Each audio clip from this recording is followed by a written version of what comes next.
Hey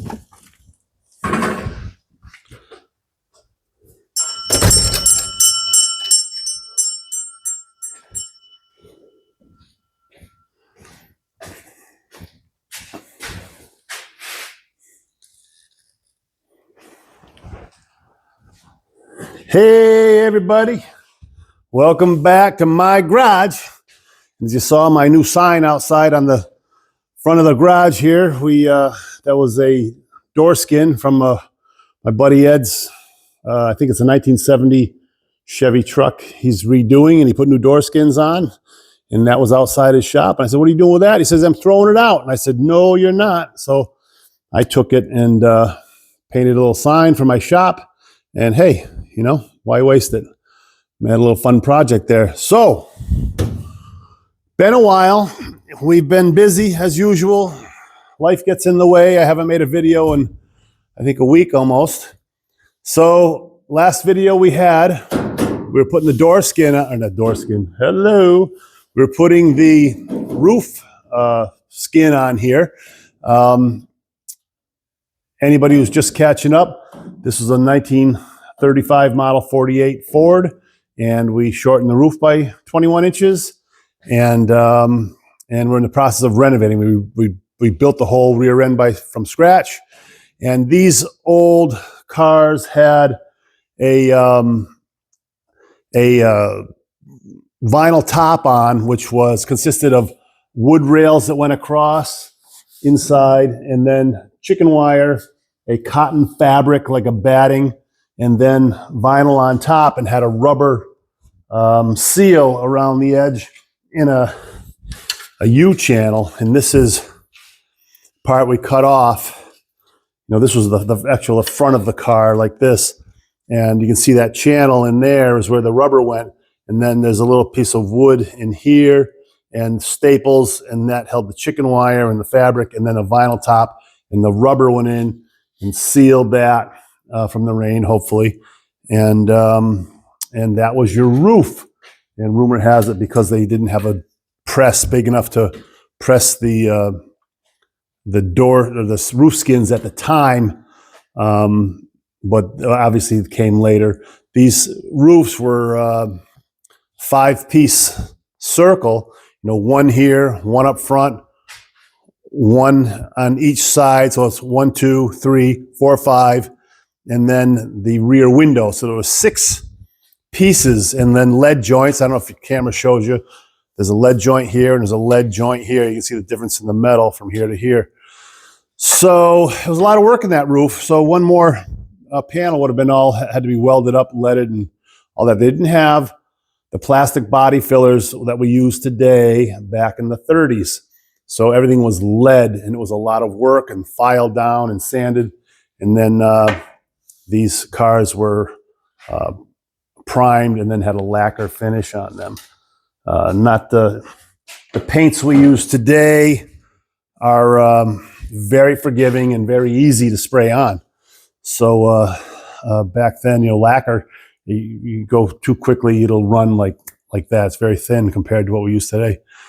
So today we're going to put the trunk handle on, and we're going to start welding this up. We'll see where we can get in an hour. Thanks for coming back. Thanks for all the great comments. Anybody who's new to the channel, go back and look at the old videos. We show this car right from beginning to where we are now. You can catch up on the channel, and please subscribe. 60% of my audience is not subscribed, so please subscribe, and that'll help me out, and it'll help us keep this channel going. So thanks a lot. I hope everyone's enjoying this beautiful day. It is absolutely gorgeous out today. It's 60-something degrees. So when I'm done here, I'm going to go out and do more yard work. I live in Western Massachusetts, old New England, and we have, you know, horrible winters, although this winter was pretty smooth. But in spring, we always got a lot of yard work and a lot of cleanup and get all those old weeds out from last fall we didn't get. So without any further ado, let's take a look at what's going on. Here is the trunk lid. I actually have my tripod almost as tall as it will go, because when we start welding the roof line, I want it up high for that. So this, what we've got on here right now, I bought these magnets, which are like unbelievably strong for such a tiny magnet. You can barely get it off there. I don't know why I just did that, but I got to take it off. So wicked magnets, really strong. This lid's very heavy. So these magnets are great to have, handy to have around. Use it as your temporary handle while you're messing around with stuff. And that's that. So let me show you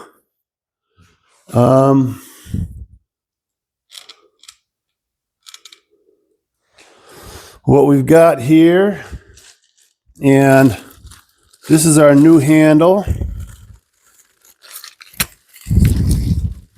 I don't know where it's made, but I know exactly where it's made now. So, made in old Taiwan. So, we've had a lot of talk these days about manufacturing in other countries, and there it is. So, this is the handle here. Kind of a repop of the old the handles that they use for the heck am I trying to say? For the rumble seats that were back here in the day. Has a keyed lock. I don't know if I'm putting that in right or not. There it is. So a keyed lock. You can lock it and then flip it around and unlock it. What the hell happened? Is that right? No, I had it wrong. So now it's unlocked. You can turn and get it back, lock it up, and there you have it. So we want to put this in. I want it to face this way, I believe. How do we want this?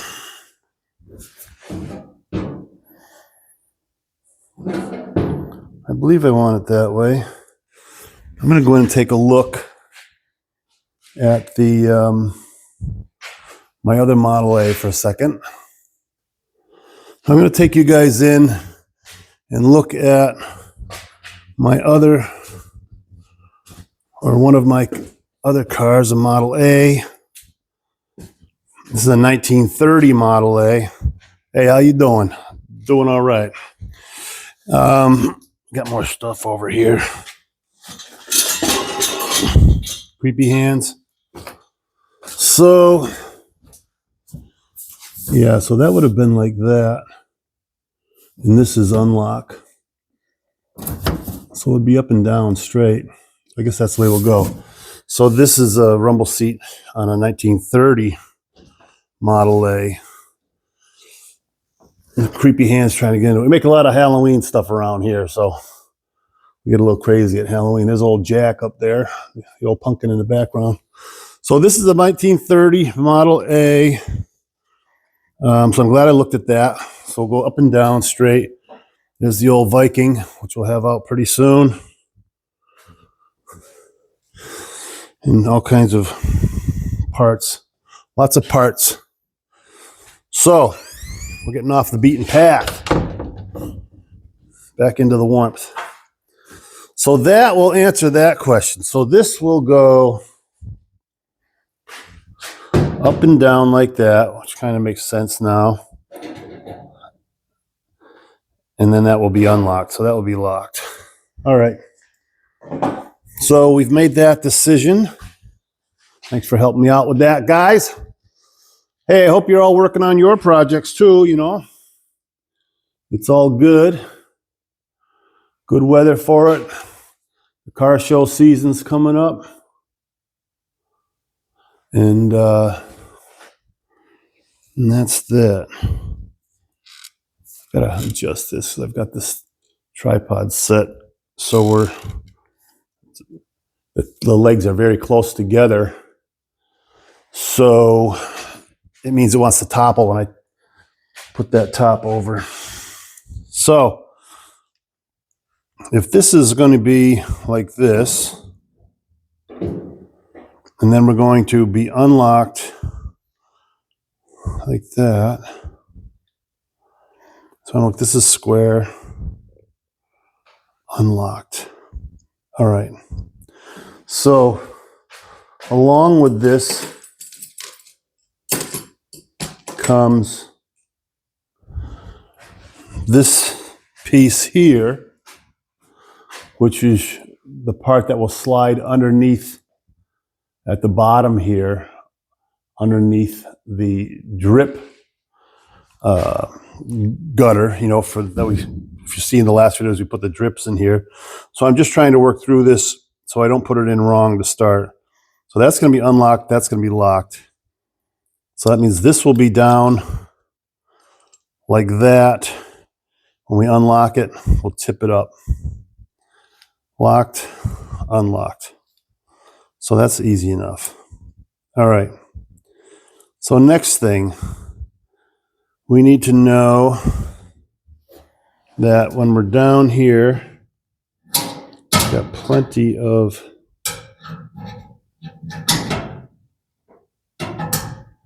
space. Sorry guys, just thinking out loud here, kind of. So if I take a tape measure, which we'll be looking for as usual, got it. So if I was to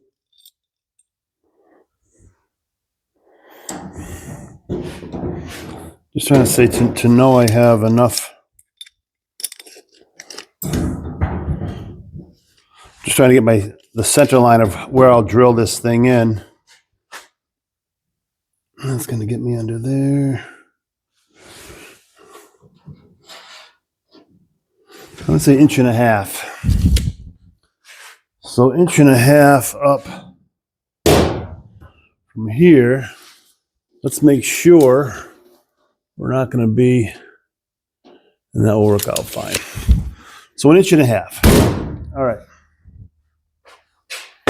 So we're going to find the center of this here, the trunk lid itself. Now, when I watch these videos, I see a lot of guys really hassling over 1/16 of an inch and all that when they're measuring centers. Now, I've told you on many videos that I was a builder of new homes and additions and a cabinet maker. That's what we did out of this shop right here for 40 years, all right? So the easiest way that I found, now I measured the center of stuff in kitchens and we put in tile floors. You're always going for a center line of everything. Even when you're doing walls and construction inside homes, you say you're centering a wide opening in a living room area where you're cutting through. So I see guys measure these things across, and this is a good example. This is 29 11/16. So you have all the odd numbers going for you, 29 and 11. So you can sit here and go half of 29, half of 11/16, and you're frying your brains. I can hear it like a bacon in a pan. I can hear all your brains going, somebody might shoot the number off in 1 second, but I'm going to tell you the easiest way to do it. So 29 and 11/16. So let's say 29 3/4 that's your next 16th. But what you have after that is 30. All right. So if you're going for a center line, and what I would do is I'd go 30 and I'd mark 15 right away. And I'd take my tape measure, put it on the other side, and I'd mark 15. And what I'm left with, which I'll show you with the camera, is I'm left with that right there, all right? So if you see 15 from this side, 15. We're right on the money there. You measure from this side, 15, right? See, we're right on the money on the other side. And we're left with that, probably 5/16 of an inch to 3/8, right? Sort of like 5/16 of an inch, as you can see right down there, close, all right? So all I would do is I just take by eye and I'd measure that. And I put that center line right there. That's by eye. Now you tell me someone's going to walk up to this car and go, hey, that thing's off by a 32nd of an inch. Nobody, there's not a person on the planet that's going to say that's off by a 32nd of an inch, because you're just not going to know. So next time you're measuring something from center, measure, again, 29 and 11/16. What the hell's the center of 29/11? You'd have to go, you know, half a 9 is 4.5, half a 20 is 10, so 14.5. And then you have 11/16. Holy shit, what's the center of that? You know? So again, 30 is your next number. Just go 15 from both sides, leaves you that little 5/16. You can just eyeball that center and you're already done. Fast, fast, fast. Because you're guaranteed you may make a mistake trying to get 29 and 11/16 in half. And that's a perfect example of how finding the center of something is difficult.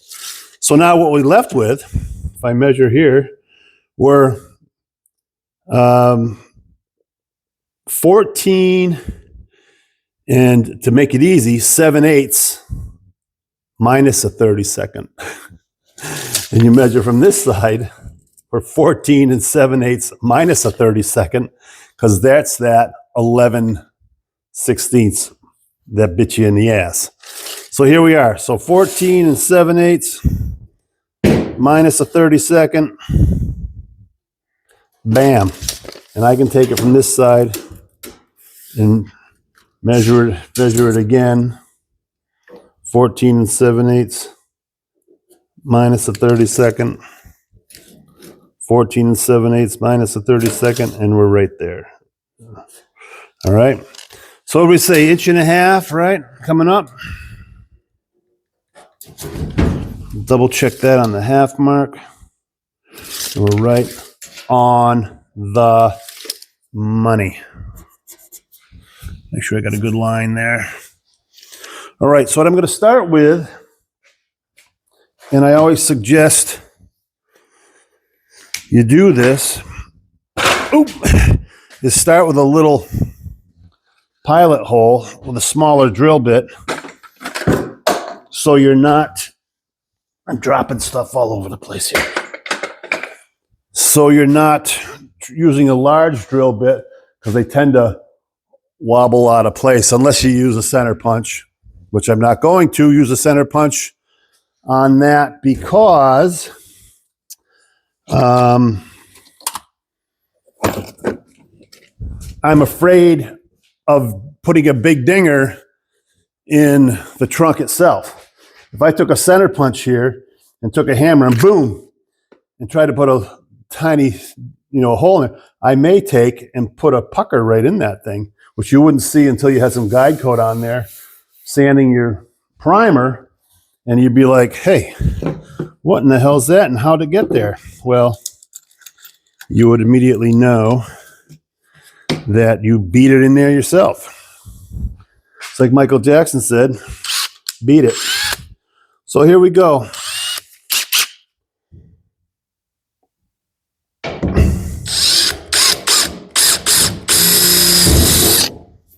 Perfect. Now, we also see on the back of this handle here, we need to be, hold it on the 1 mark, we need to be at least 3/4 of an inch to get that down flush to the, because there's a little pin in there. See that pin? So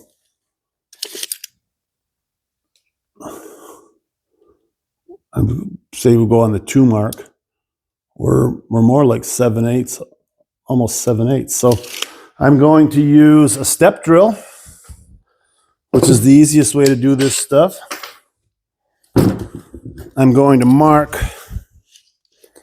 7/8. Get a good piece of tape here because it's all worn out in the lower spots.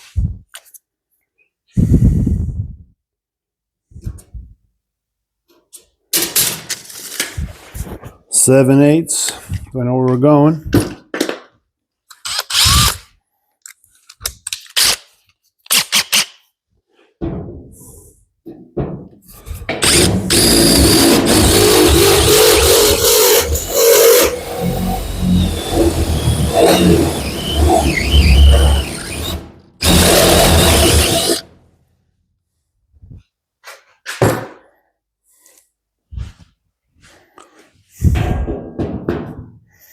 Perfect. Fits right in. So let's take a look at what we got there. Of course, that would be the unlocked position. That would be the locked position. So my question is, do we install it? You know, no, we don't install it like that.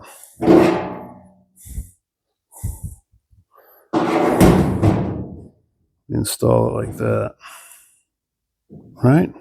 No. We're going to put this straight up and down, right? And then we'll turn it sideways to unlock it and pick it up.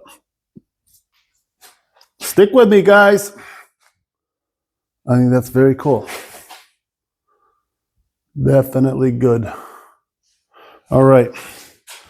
So let's get the camera set back up.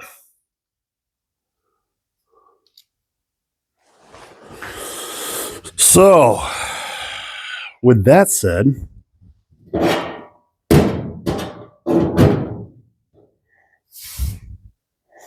well, new problem, right? Shit. Always something.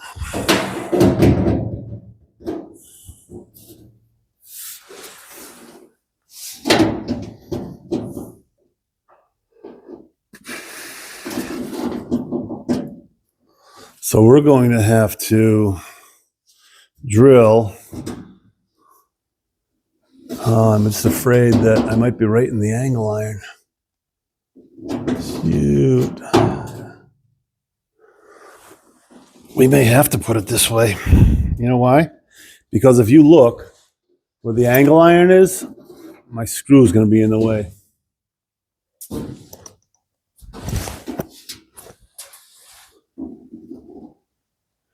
Yeah, the screw's right on the angle iron.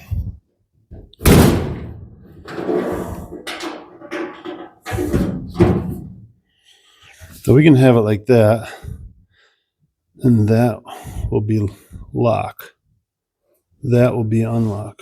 No.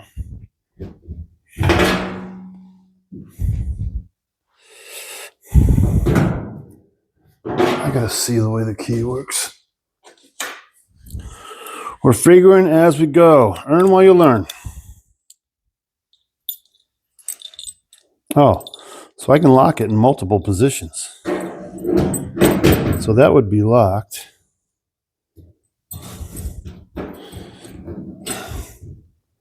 And then we unlock it.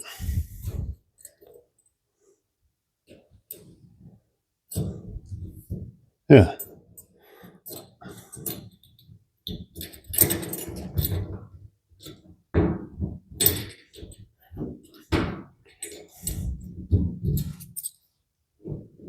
Oh.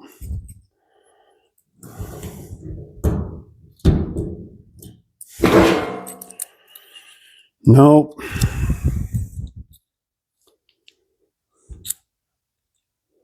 Wait a minute. So I'm screwed up here. So right now, that's locked. And I put the key in.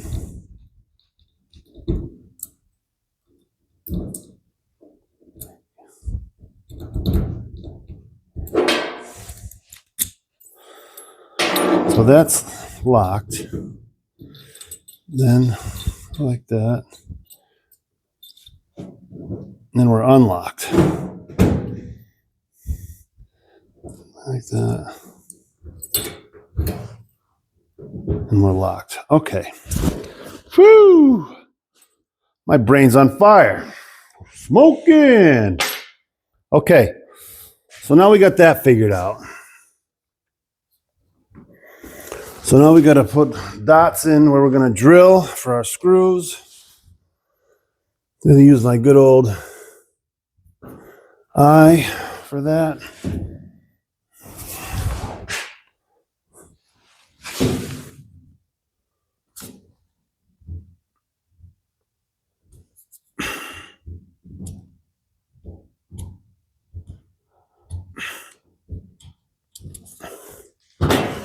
What we'll do is we'll measure. So even the simplest of things is an issue, man. 1 3/8, 1 3/8, and I want to make sure I'm drilling the proper hole because these screws have a square end on them. They are not pointed. So I've got to be right on the money. So I'll start with a pilot.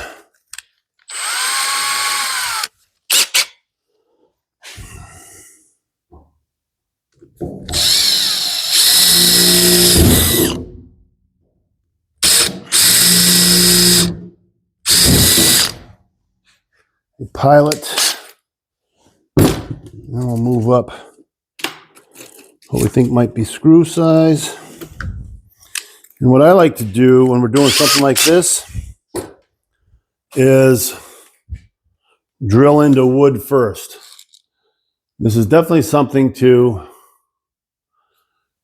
consider when you're doing things like this. You don't want to drill in the metal and be too big right off the start or work your way up to it. So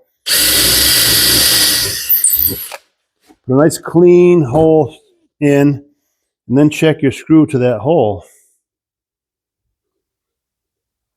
And that works perfect because I can't turn it by hand anymore. So we'll take and drill that hole in.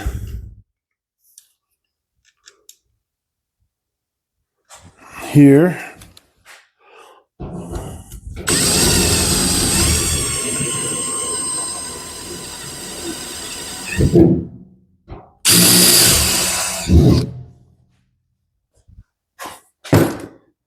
And you want to make sure that you are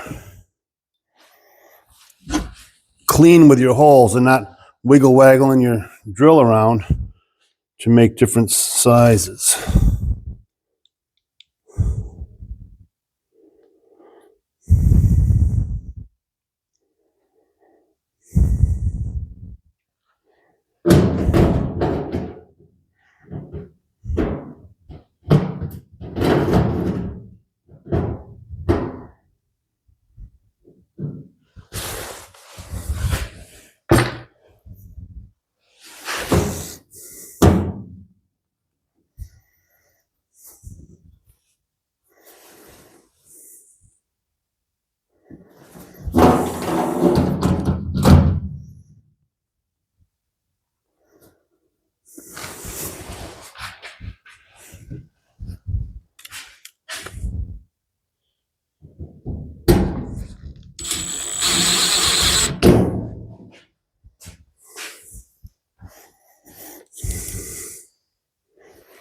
I'm gonna put my head right in front of you there. Sorry about that.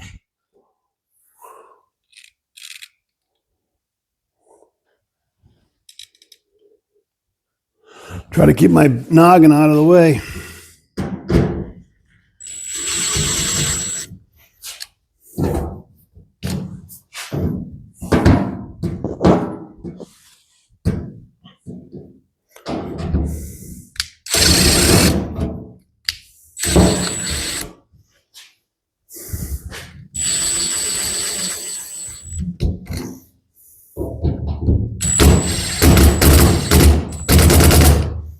Just kiss it down, boys. We'll be hammering on it.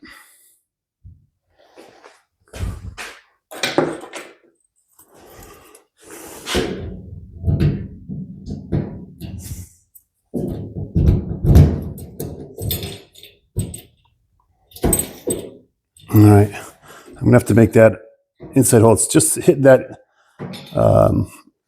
the steel just a little hard, and I don't want to. I want everything to work smooth. I'm gonna take that screw out.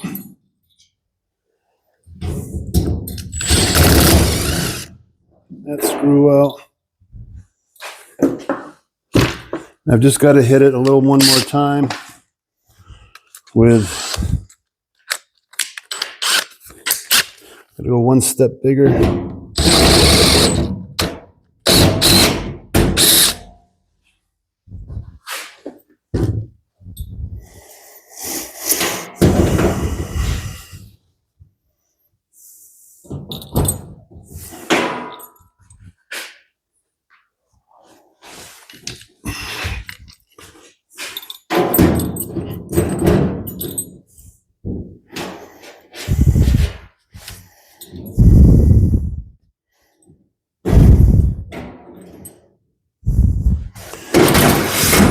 Oh, man. Definitely has one side is higher than the other. That's where you want it. It's like it's offset to itself by like maybe a 16th.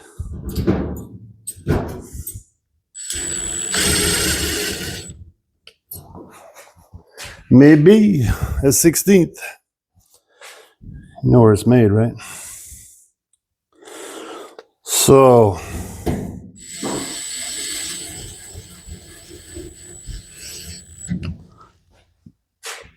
let's see how it works.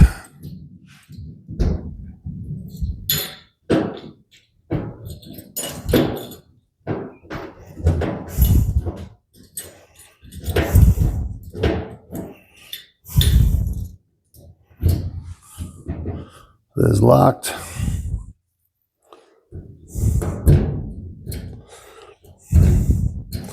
I put some oil in that little sucker. And then that's unlocked. So that's unlocked. So now we'll go to putting this piece on. So let me back up for you. So now we know that's unlocked. That's going to be locked.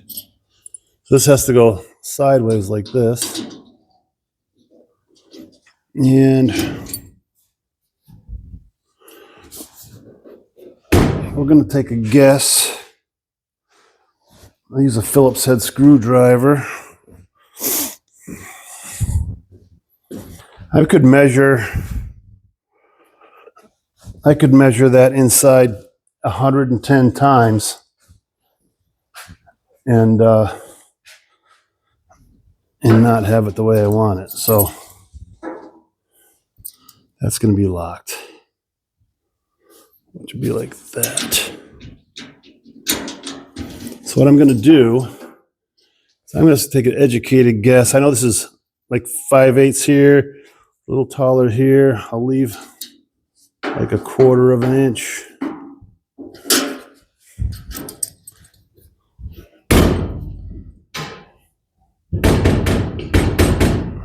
Not bad for first shot.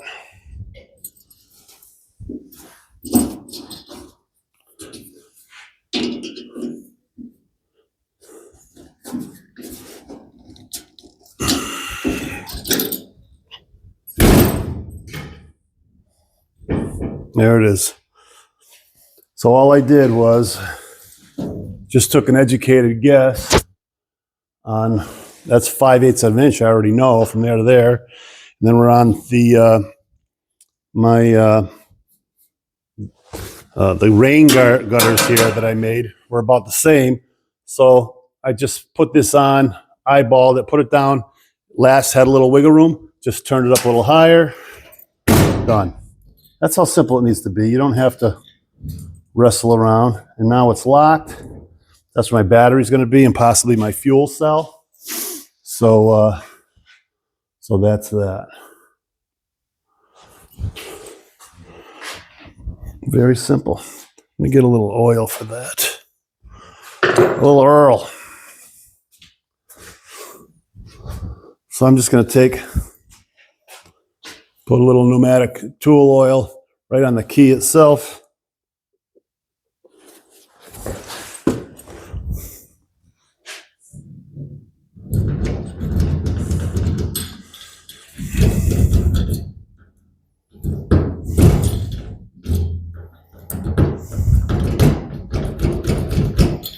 And there you have it.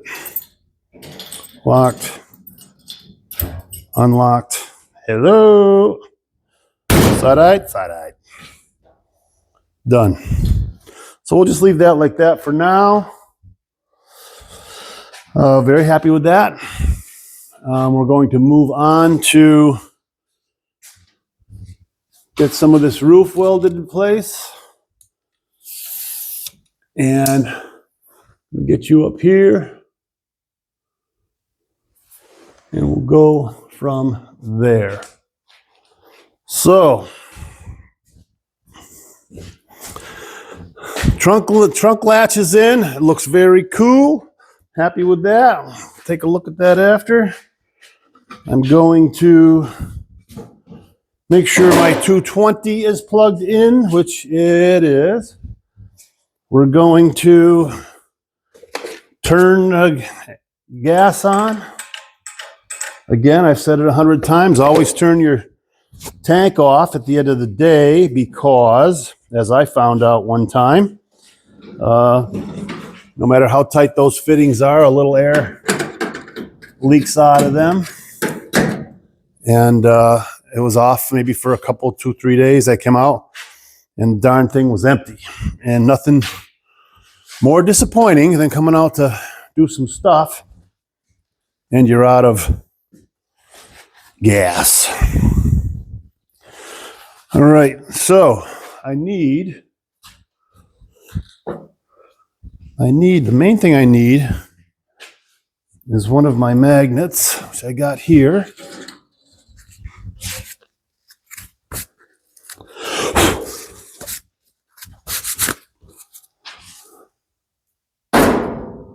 The magnet will bring up my, get me even where I need to be. And I've got one of these, my heavy magnets here, which we'll use to pull those panels flush also. Let's fire up, check my numbers. I'm on E5. It is a Eastwood MIG welder. And that's the perfect setting for 18 gauge steel that I have found anyway.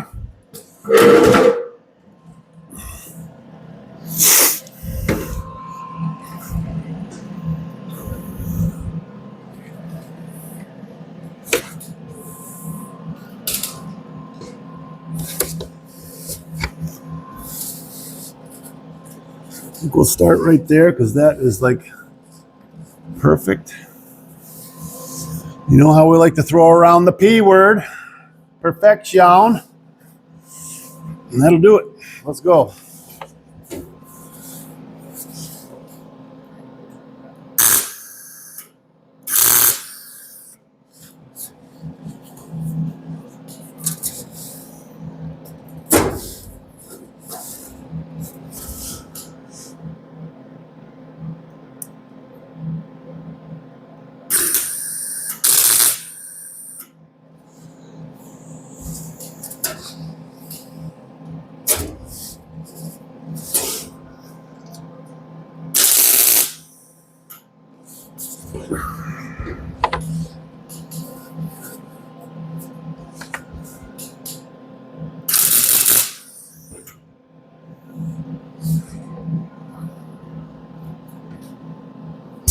And as we go here and move forward, I'm going to take out my little handy clamps that I love so much.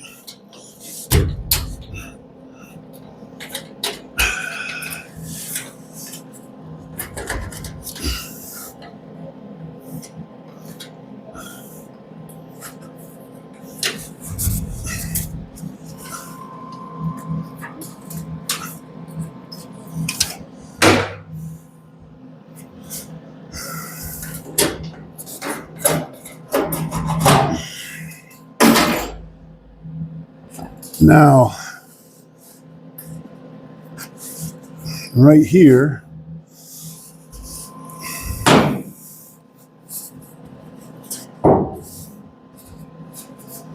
we got a situation.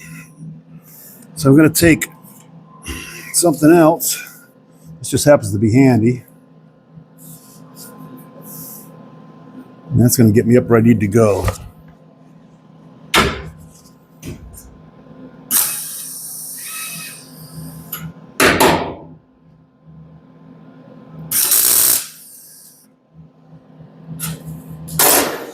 So this is where you want to take a lot of time to be accurate with the height.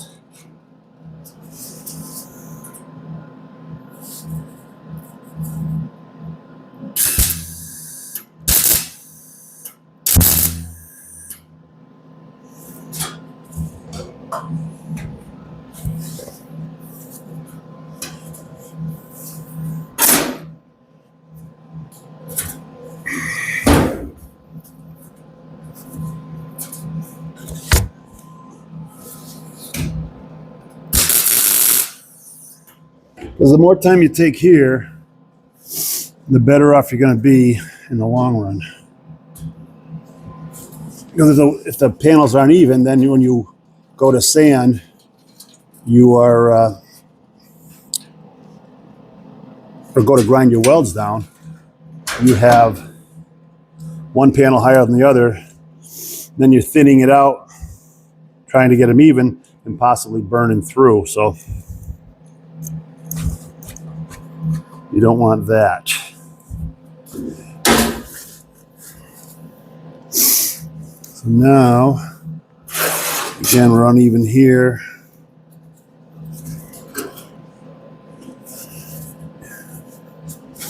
And you can use anything, a screwdriver or anything to get where you're supposed to be or where you want to be here.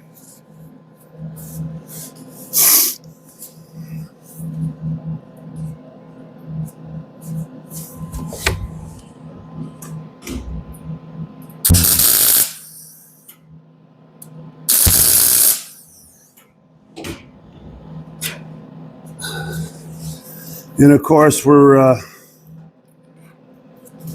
trying to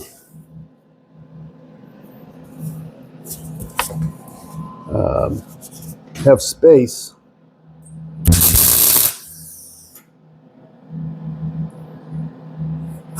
in between, you know, where we're opened up in between the panel I made and the, you know, existing car. So these welds burn through and put metal in between the panels. You're not riding the surface of the panel, because then that will be an issue down the road again, where you grind all your weld off, and you're getting down to where the two panels are butt completely together, and there's no weld in the middle, so that can fail right there. The reason I'm looking around is because I want a hammer for right here. Oh.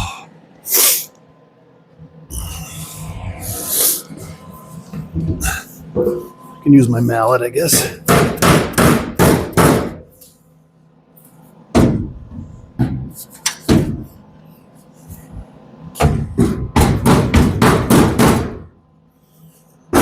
Got to work it in. Start inch so away from it because I'm a little low here. We'll start here first.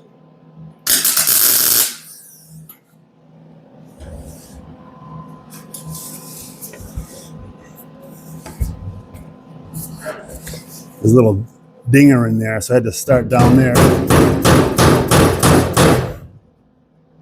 And we'll work that right into it. Perfect.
And hold that panel. If it's high and you're pushing it together, hold it till the glow is gone out of your weld, because when that weld is red, it's molten and can come apart.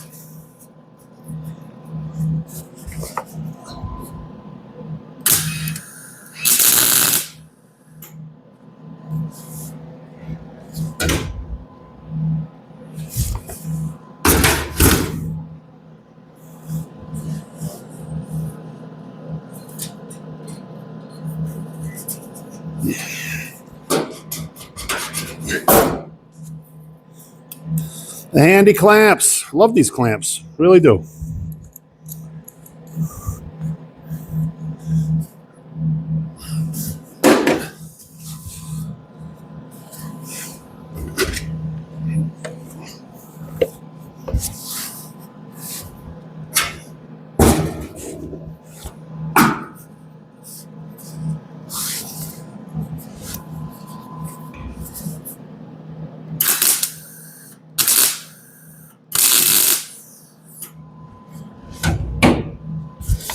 All right, I have to relocate.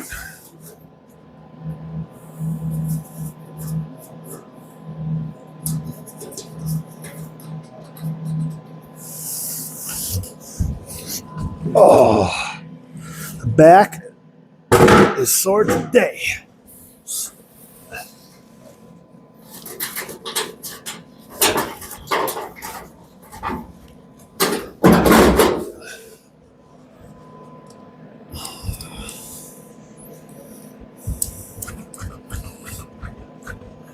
It sucks to get old. That's the part they don't give you. They don't write in the manual. The manual labor. Now, how's 40 years of construction gonna affect me? Oh, you'll be about crippled by the time you retire. That's nice.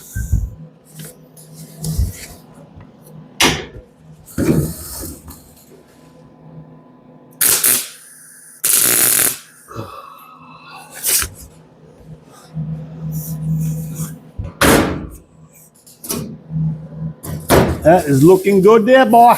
Can you see it? Come on. Talk to me. Let's see what you're seeing from over here. Over here. You know what over here is? Over here. You're over here.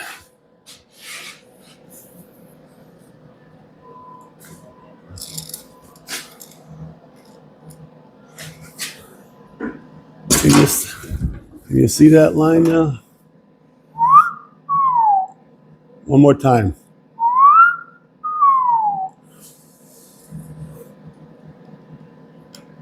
That panel is flat, boy. Say it. All right. Work around here. And we'll do this side, and then we'll have a review. And there'll be a quiz later, so remember what we're talking about.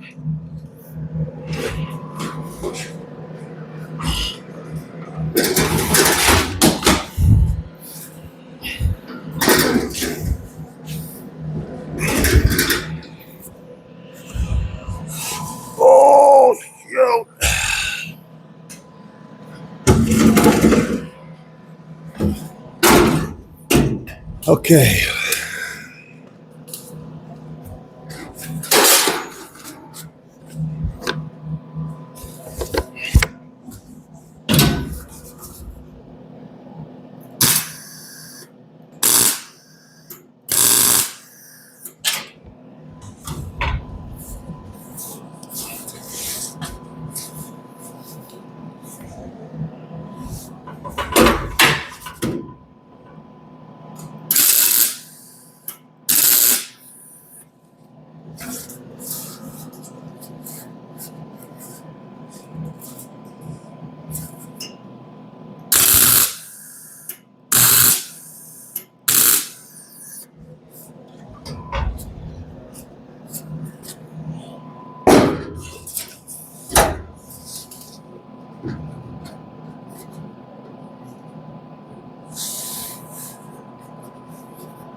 Getting hot now, boy.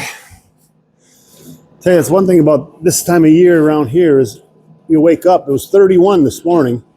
Now it's like 60, but the sun is really strong. So if you have like a cold breeze outside and you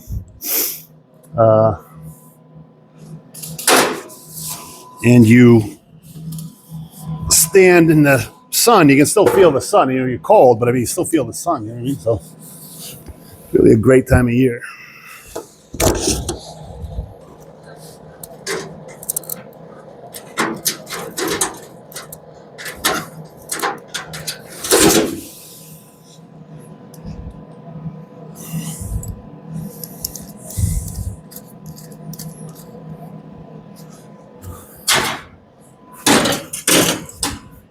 All right.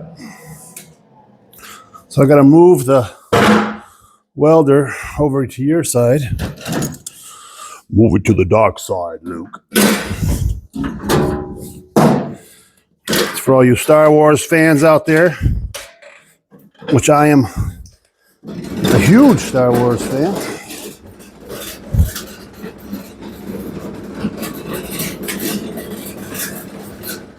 Some of the Star Wars in the 90s I found a little bizarre because I saw the original 1976 or 7 version there when it first came out. I was fortunate enough to see it from the beginning. Still talking about Star Wars if you're wondering. But yeah, even have an original Star Wars picture I got when I lived in Boston from a guy that ran the Exeter Theater. I believe it was Boylston, but it was on the corner of Boylston and Newbury Street, called the Exeter Theater. And I forget his name now, but he was a nice guy. He used to come in. I worked at a studio on the corner, and we did picture framing and all kinds of stuff. And he would come in for the theater and get things framed for the lobby, you know. Or we'd use a lot of the same frames, and we'd take the posters out and use them again and put the new poster in, and he'd bring it back and have it up for a month or whatever the time frame was, and we would, you know, again, do a repeat move down the road with a new poster. So, long story short, he comes in and he has the Star Wars poster, you know, from the original Star Wars movie. And I says, what are you doing? Because he always took the posters back. I said, well, what are you doing with this poster? I said, I'm a huge fan. I'd love to have this poster. He says, you want that, Steve? He says, you can have that Star Wars poster. So to this day, I've got that poster in my house, framed, and it says, you know, the original Star Wars. So that's actually a huge bootleg poster. So when you see them on eBay and all that, you know, they're always going, this is the real deal. So, needless to say, I have the real deal. That's your Star Wars poster story of the day.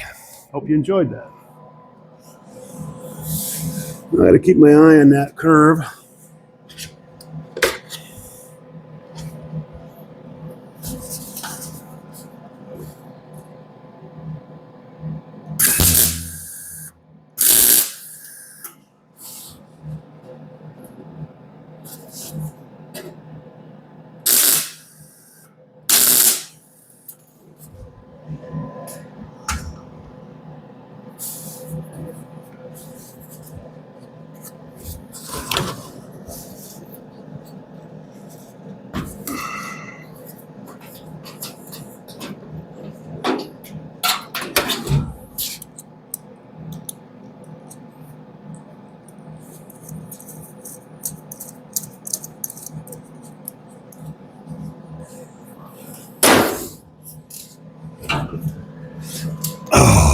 Ow.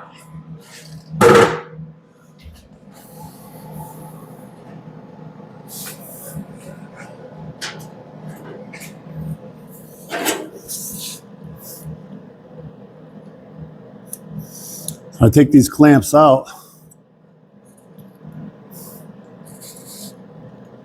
I put that little piece of steel back in there and tighten it down. And now it's ready to be stored away and not lose that chunk of steel, because that's the piece I have lost before.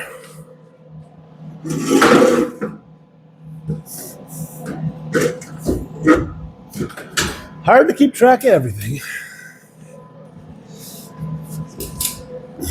So, got a low corner here again.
Some of these little pieces of steel fall inside the car, so you got to go fetch them after.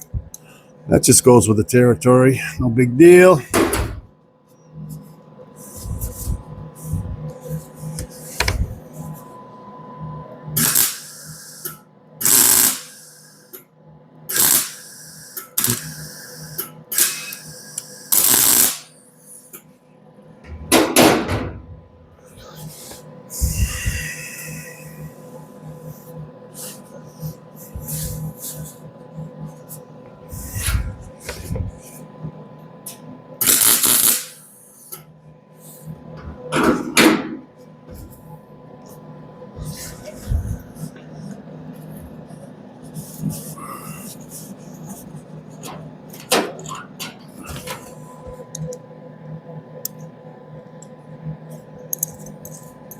The Exeter Theater. And the guy was an actor too. He had some posters up of movies he had been involved with, like Western movies. Yep, interesting guy.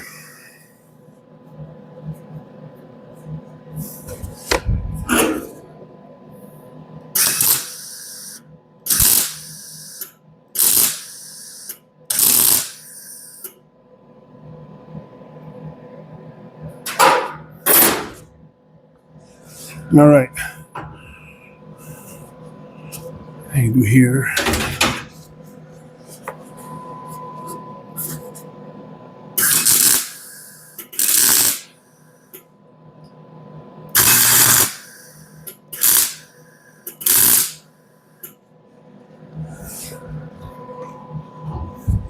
Okay, I gotta move one last time. And we'll take a look at it. Sorry, I keep going ow, but my back is a little out of sync. Something I've been dealing with my whole life. Been through like 5 chiropractors, and it is what it is. Is what it is.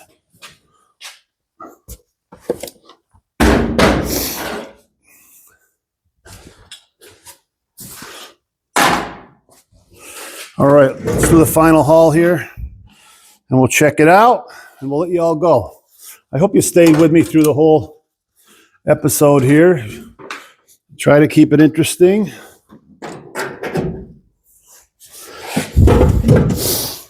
Take it one problem at a time, fix it. That's all we can do.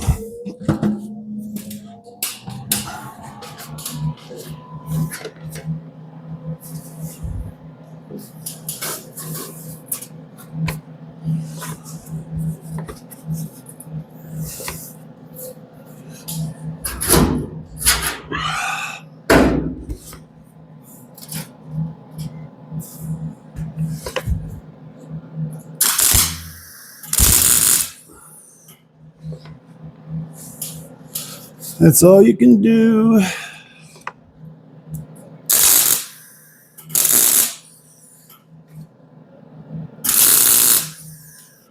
So once we get this thing all, this is called tacked. We're tacking it into place. Then I got to go around and go in between each tack and double check my heights of the steel against each other.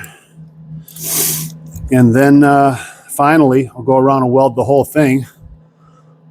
And there's probably 4 hours of welding here because you have to go slow. You have to do like every 6-8 inches, and then make sure it's cooled down so it's cool to your hand, to the touch.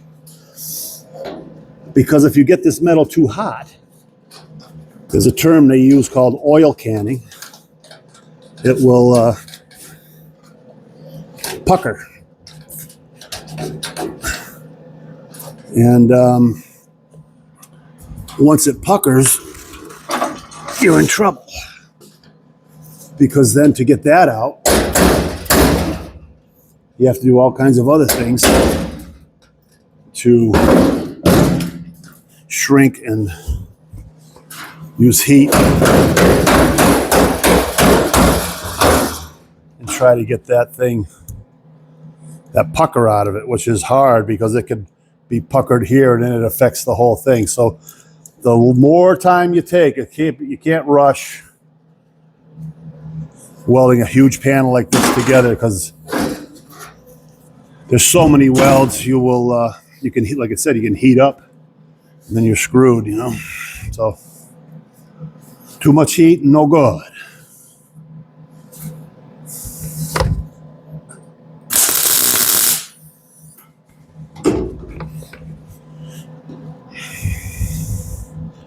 So now, like going by every 6-8 inches or like every 4-6 inches. So now what I've done down here is absolutely perfectly cool. So, by the time I get around, then I can go back around and go right on the edge, starting in the middle of each weld, coming back. And you're basically filling that. You're filling that hole in between the two panels in with steel. And of course, weld is welded with heat and arc, electricity, and that weld is hard like a knife. It's hardened steel at that point.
Almost.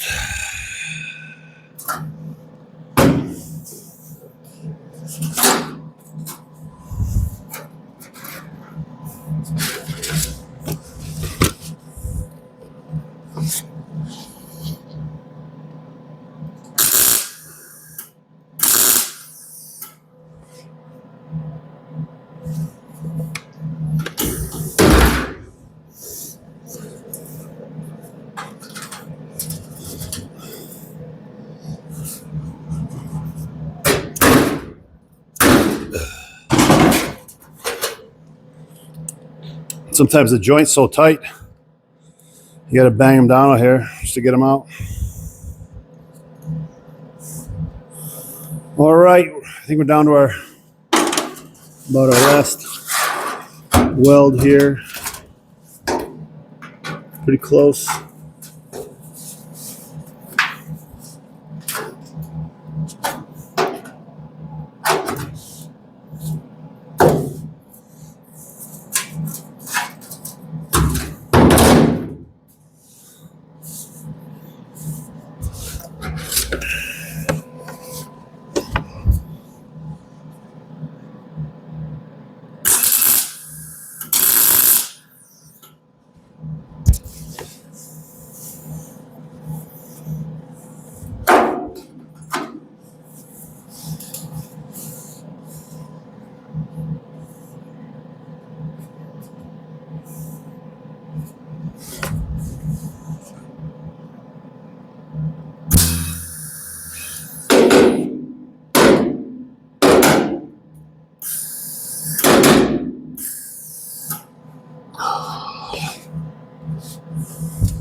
It's always the last one, right?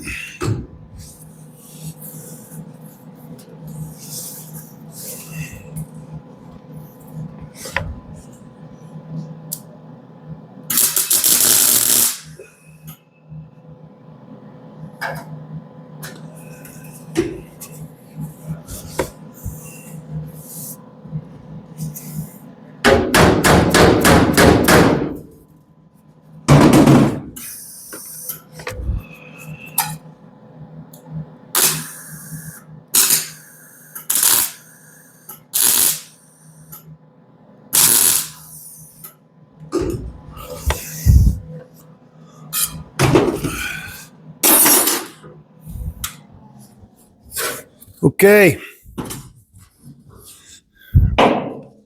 Oh, there you go.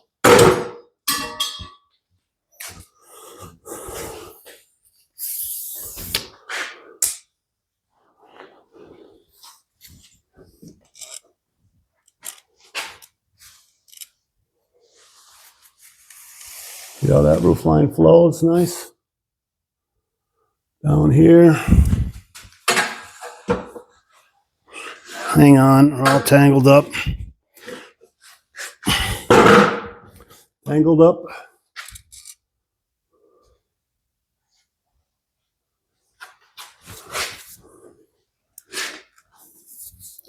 So, roof looks good.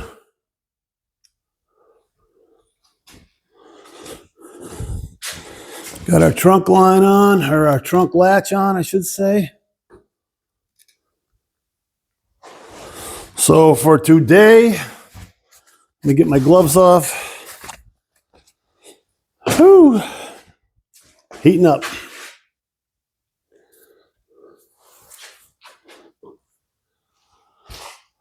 All right. So the roof line looks good. Our trunk latch is in. And moving forward, I've said on many projects as we go here, like when I made these, the upper quarters here, like, oh, once I get past this, it'll be easy. And then I made the trunk lid. Once it gets past this, it'll be easy. The roof is done. I think once it gets past this, it'll be easy, right? Famous last words. So anyway, everybody, thank you for coming back. We ran a little overtime over our hour. Hope you stayed to enjoy the whole video. And again, like and subscribe if you can. I'd appreciate it. It would help me out. And we'll see you in the next video. Enjoy spring. It's beautiful outside, and go out there and do a little looking around, and maybe you'll get some leaves cleaned up if you got gardens and do your thing. So, hey, we'll see you next time. Thank you. I appreciate it.